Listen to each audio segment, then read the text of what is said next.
going back to the same source over and over and over again? No, they aren't. What are you talking about? That and you know what? Oh my fucking God. You know who can be accused of that? You know who's absolutely fucking guilty of that, Glenn? Going back to the same CIA internal source every fucking time for years and being wrong a lot on this. You know who? You know fucking who? Hold on. Where are you? Oops. I'll show you. God damn it. This fucking guy. Seymour Hersh is always bragging about somebody inside the intelligence community that feeds him dirt, and he's been bragging about it forever. It's the same person, and if this is wrong, then most of the shit he talks about is wrong. And by the way, if I may,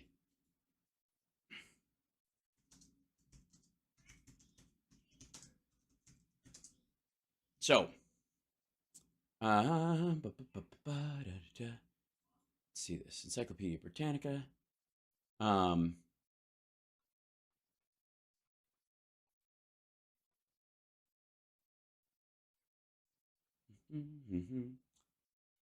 Lai, the My Lai massacre. Okay, this is Seymour Hersh gets credit for this story, even though he piggybacked on somebody else's. Let me run this by you, because many people know that Seymour Hersh made his bones talking about the My Lai massacre, and he's known in many ways for telling this tale. Now, I'm gonna as I break down what happened, and I go through this, and this is Britannica's version of events, but it's nobody disputes the breakdown of it. I think Andrea, I thought you meant you were giving out my ad house marks, and I thought that something had happened. I thought you were referencing me. Never mind. Anyways, so okay, shortly before 7:30 a.m. on March 16th, 1968. Sunmai Village was shelled by U.S. artillery. The preparatory barrage was intended to clear a landing area for Charlie Company's helicopters, but its actual effect was to force those civilians who had begun leaving the area back to My Lai in search of cover. Minutes later, Charlie Company's first platoon, led by Lieutenant William Colley, was inserted a short distance to the west of the sub-hamlet known locally as Shomlang, but marked as My Lai on U.S. military maps. Now, they had been told that everybody would, the artillery would drive everybody out, and anybody left behind was an enemy combatant. So they're rolling into this with that idea. By 7:50 a.m., the remainder of Charlie Company had landed, and Cali led the first platoon east through My Lai. Although they encountered no resistance, the soldiers nonetheless killed indiscriminately, meaning they were firing into hamlets. They didn't see anybody. They were just shooting at people, anybody that moved from relatively far away and then up close. And these guys fucking slaughtered people. This is not the part that I have an issue with the story of. Watch this. Over the next hour, groups of women, children, elderly men were rounded up and shot at close range. U.S. soldiers also committed numerous rapes. Charlie Company's second platoon moved north from the landing zone, killing dozens, while third platoon followed behind. Charlie Company was doing a wipe of this. This was, this was, again, not in dispute at all. Destroying the hamlet's remaining buildings and shooting survivors. At 9 a.m., Cali ordered the execution of as many as 150 Vietnamese civilians who had been herded into an irrigation ditch. Sergeant Ron Haberl, a U.S. Army photographer attached to Charlie Company, documented the events of the day. He used a black and white camera for official Army records, but shot in color on his personal camera. Many of the black and white images depicted soldiers questioning prisoners, searching possessions, burning huts. Although the destruction of property violated U.S. military command directives, such actions were typically a search and destroy mission and did not provide direct evidence of war crimes.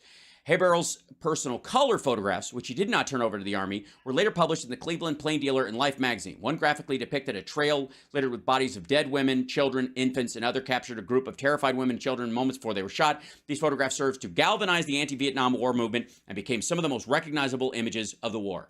As the massacre was taking place, Warrant Officer Hugh Thompson was flying a scout helicopter at low altitude above My Lai. Observing wounded civilians, he marked their location with smoke grenades and radioed for troops on the ground to proceed to those positions to administer medical aid. This is the story.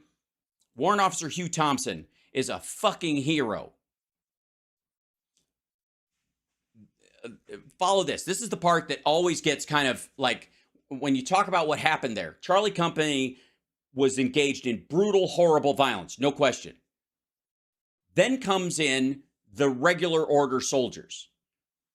was flying a scout helicopter at low altitude above My Lai, observing wounded civilians. He marked their locations with smoke grenades and radioed for troops on the ground to proceed to those positions to administer medical aid. After refueling, Thompson returned to My Lai only to see the wounded civilians subsequently had been killed.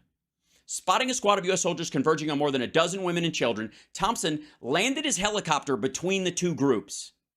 Thompson's door gunner, Lawrence Coburn, and his crew chief, Glenn Andreatta, manned their weapons as Thompson hailed other helicopters to join him in ferrying the civilians to safety.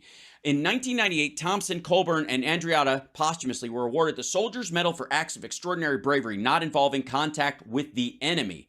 By 11 a.m., as many as 500 Vietnamese civilians had been killed. Medina ordered Charlie Company to break for lunch and informed his superiors that scores of Viet Cong had been killed in the operation. So he told everybody, the head of Charlie Company radioed in that they killed a bunch of Viet Cong. The sole U.S. casualty had occurred when a soldier shot himself in the foot while trying to clear a jammed weapon. Upon his return to base later that morning, Thompson reported that he observed the widespread killing of civilians in My Lai. Over subsequent days, while Charlie Company continued its unsuccessful search for the 48th Viet Cong Battalion, which is who they were after when they came for this, a cursory investigation was made of Thompson's allegations, in spite of efforts from Vietnamese officials that hundreds of civilians had been killed in My Lai and that Sun Mai village had been almost entirely razed. The official after-action report characterized the My Lai operation as a resounding success. So they hit it. On April 24th, 1968, Orrin Henderson, commander, because nobody flew in other than Thompson, and they didn't go back, concluded that 20 civilians had been accidentally killed in My Lai, either in the opening artillery barrage or crossfire between the U.S. and Viet Cong forces, and that Thompson's report was false. Thompson found himself assigned to increasingly dangerous missions with inadequate air cover. He was shot down 5 times, breaking his back in the final crash. Again, Warrant Officer Hugh Thompson is a fucking hero. By late April 1968, Ronald Rittenauer, this is the guy who actually broke the story, not Seymour Hersh, a helicopter door gunner who had trained with members of Charlie Company, had begun to pursue an informal investigation of the massacre after learning of it from troops who had been present that day. Rittenauer spent the rest of his time in Vietnam gathering eyewitness testimony. Having returned to the United States and separated from the Army on March 1969, Rittenauer mailed a report of his finding on the Pinksville incident to members of Congress, the Pentagon, others in Washington. This letter officially sparked official investigations of both the massacre itself and the subsequent cover-up. Rittenauer, Medina, Thompson, and Calley were among those interviewed, and in September 1969, Calley was charged with the murder of 109 Vietnamese civilians.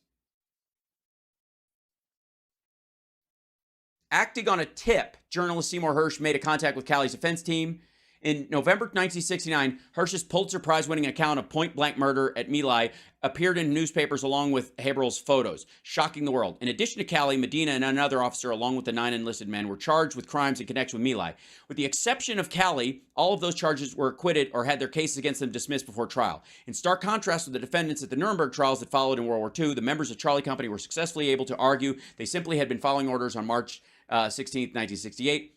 At the conclusion of Calley's court-martial in 1971, he was found guilty of the murder of 22 Vietnamese civilians and sentenced to life in prison. Many observers, however, believe that Calley had been made a scapegoat, and in 1974 he was paroled. The massacre and other atrocities revealed that the trial divided the U.S. public and contributed to the growing disillusionment with the war. Now, couple of things. One is, the primary story of that day is not so much that quote unquote, a group of Charlie Company went native thinking they were coming across a village after they'd been at war for a long time and a mess, and they opened fire, they engaged in atrocities that no one forgives. The part of it that I take issue with is that Warrant Officer Hugh Thompson, it was a man who single-handedly saved hundreds of Vietnamese people by ordering his gunners to point guns at our own troops to stop them from engaging this behavior. And his name is all but invisible from most of Hersh's telling of the story, and certainly the retelling. The second part is that Ronald Rittenauer is the guy who actually did all the legwork. The Seymour Hersh got to print it effectively with those pictures because of the paper he was associated with. He didn't go back and build this. So, build this case from nothing or go and interview these people and come across this. He got a tip from somebody on the inside about the investigation that Ronald Rittenauer had carried out. Fucking salute to Hugh Thompson and Ronald Rittenauer. And quite frankly, his gunners, I don't want to screw up their name. So Thompson's door gunner, Lawrence Coburn, and his crew chief, Glenn Andreatta. Lawrence Coburn and Glenn Andreatta and fucking Hugh Thompson fucking deserve, like, because imagine yourself in that situation. You are at war with a group of people. You are recognizing that oftentimes you're in a situation where, you know, kids with like shoe shine boxes are blowing up soldiers on leave and that kind of stuff. So landing your helicopter between soldiers and civilians does not necessarily mean that those civilians weren't previously engaged with gunfire against them or that kind of, but it didn't matter to him. He did it anyways.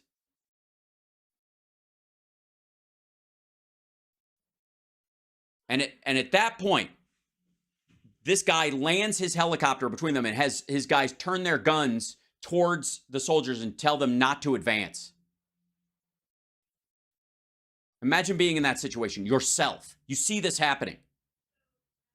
You think that the soldiers were going to come back and help them, and then you fly back, and the people that you thought were going to get medical care are fucking dead. And you realize that Charlie Company is killing these people, and you land your helicopter between them, the civilians, and these advancing soldiers, and you and the gunners on your helicopter aim your guns at these guys who have been wiping people out all day.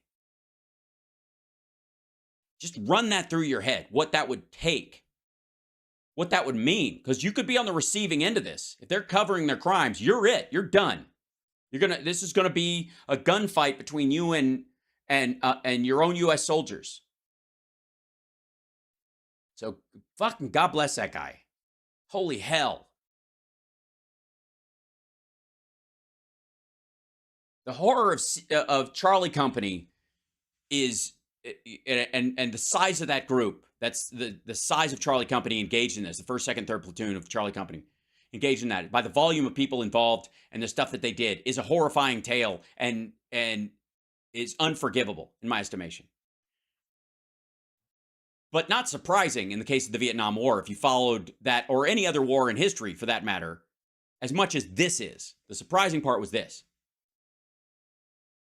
So, on top of that, also giant kudos to Ronald Ridenour, who, after Thompson and those guys had filed their report to try and tell what the fuck had happened, it got buried because everybody was worried about the war and fucking all the uppers were, who knows who they were hiding it from above them. But Ridenour went to Vietnam and went through eyewitness testimony, both soldiers and civilians. And he brought that information back.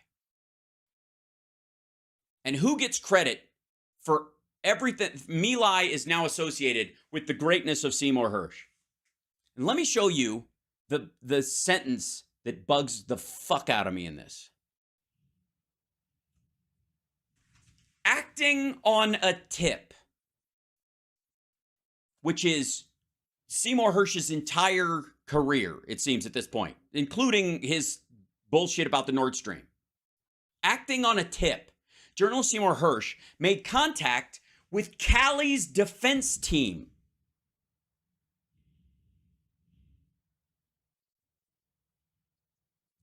Callie is the Charlie commander who ordered the whole fucking thing.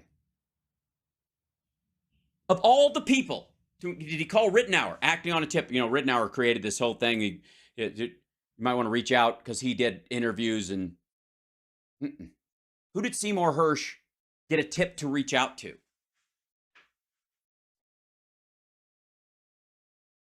The person who ordered the massacre. Why? To get his point of view first? To get the blood side of it? To get to sell that angle of the story?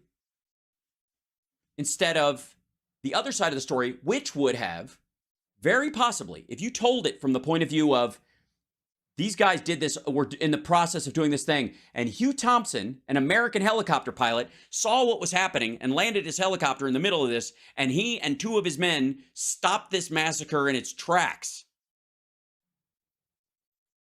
And if you sell it from that line, the American public would go, glad we know about this. Everybody involved should go to jail, and Hugh Thompson needs an award. In 1998, Thompson, Colburn, and Andreatta, who was dead at the time, were awarded the Soldier's Medal for acts of extraordinary bravery, not involving contact with the enemy, during the Clinton administration.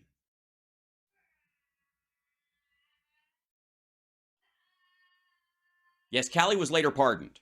However, not at that time. At that time, this was the lead up of it. And I think it was during Ford.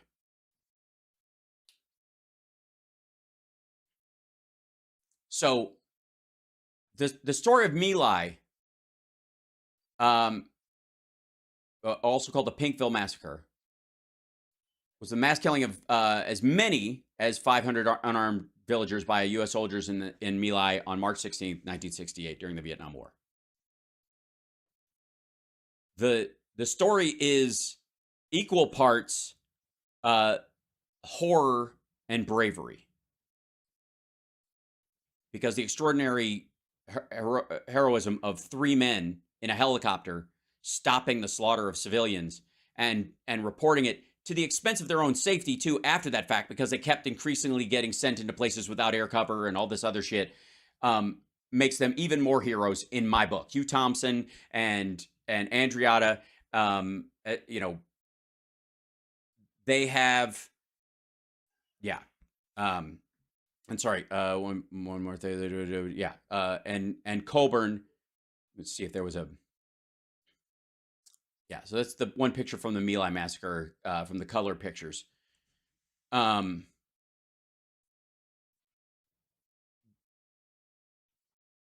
He's associated with it. If you look in Britannica, he's literally, if you look at the My Lai Vietnam War in the media, the first thing under this, Seymour Hersh. The breakdown of him.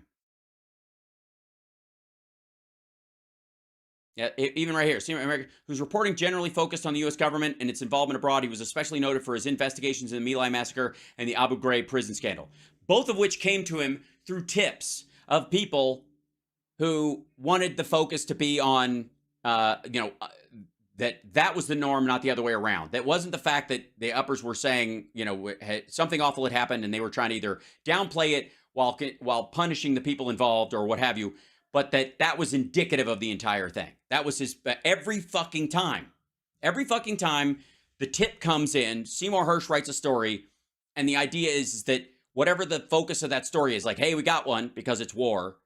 We got one that's particularly awful. People will hate this. Your job, Seymour Hersh, is to paint the entire circumstance with that brush.